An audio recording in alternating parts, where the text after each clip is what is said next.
Hello and welcome. I'm in the car, but I'm not driving. I'm in the garage. So today is kind of day one of our wedding planning extravaganza. We're going to look at venues this weekend. We have 4 venues to look at, and they are all golf courses. And then we have one non-golf course one in 2 weeks, but I don't know if we will even go see that one because we might just pick one of these ones. But basically we just looked at all the pricing and everything, and yeah.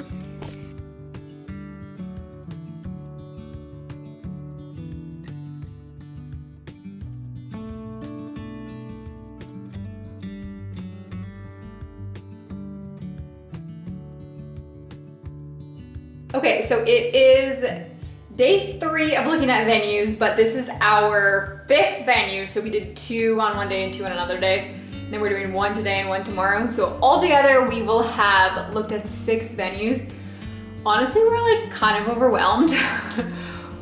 Mainly because we have liked all of the venues. I guess we thought that we would look at some and be like, oh, this one's not good. But we've kind of liked all of them. So it's gonna kind of come down to us actually figuring out logistics. We've made so many lists and tried to crunch the numbers on exactly how much it's going to cost if we have this many people, and it's just a lot. Obviously, we have our rings, but other than that, we haven't bought anything. And today I bought this little sign. It was $5. I bought it off of somebody who just had a wedding, but it says my humans are getting married. I think it's designed for a dog because it's huge. I could literally wear this, but I'm gonna use it for our cats and maybe just set it up to take a picture. I want to somehow incorporate it in our engagement photos with our cats. So yeah, that's what I bought today.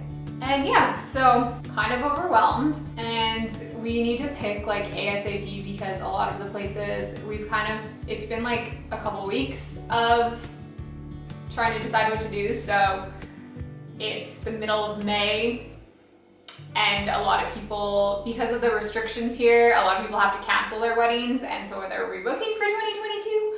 So we kind of need to figure out a venue ASAP and get it booked. But we have 1 more tomorrow. I haven't really taken any footage at the venues just because I don't want to film the people showing us around.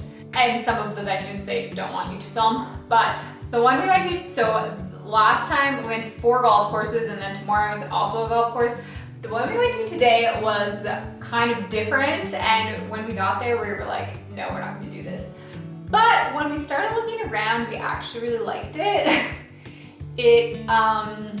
There's a market and playgrounds and a bunch of stuff, so it seemed really busy, but the part with the wedding would be up on the side. So yeah, we just don't know what to do, and this is really the first step is doing the venue. All of the venues have our date as of right now, so we just need to pick and book it because we want the specific date. They all have it, so we just need to pick and book it. Okay, so we did end up choosing a venue finally, but first we chose a different venue actually, and we were totally ready to do it there. And then when we got the contract, so before we paid the deposit or anything, we wanted to look through the contract very carefully, and a lot of venues require you to use their catering. So if you're doing it at a golf course, you can't hire your own catering. So this particular place was not a golf course, but they did require us to use their catering. And when we looked through the fine print of the catering part of the venue, there was just a lot of red flags. Basically, if we had under 125 guests, they were going to make us still pay for 125 meals. And we really don't know at this point how many guests we're gonna have.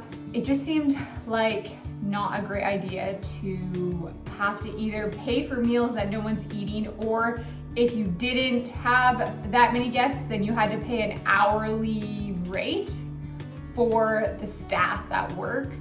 So you're paying a couple $1,000s for the food, and then you're also going to have to pay for however many staff they think they need.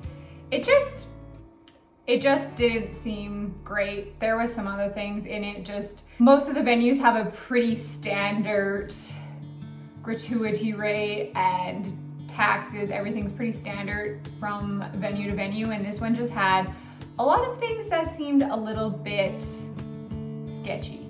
So we ended up not going with that venue and going with a golf course that we had looked at on the first weekend that we looked at venues. So it was the second day, but the first weekend. So we have officially booked the venue that we want. We paid the deposit, we signed the contract.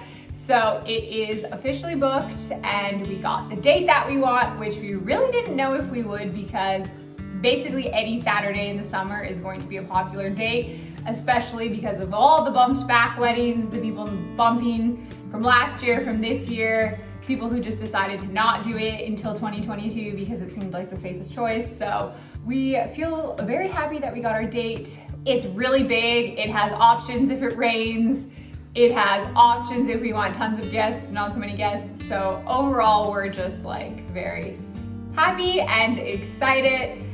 So step one is complete. We have our venue and our date, basically. So we can officially tell our family what the date is.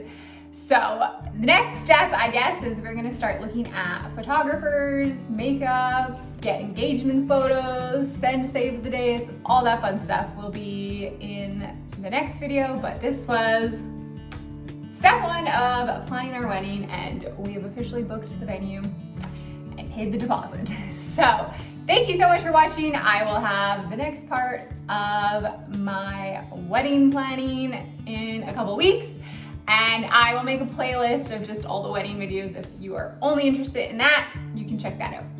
Thank you so much for watching.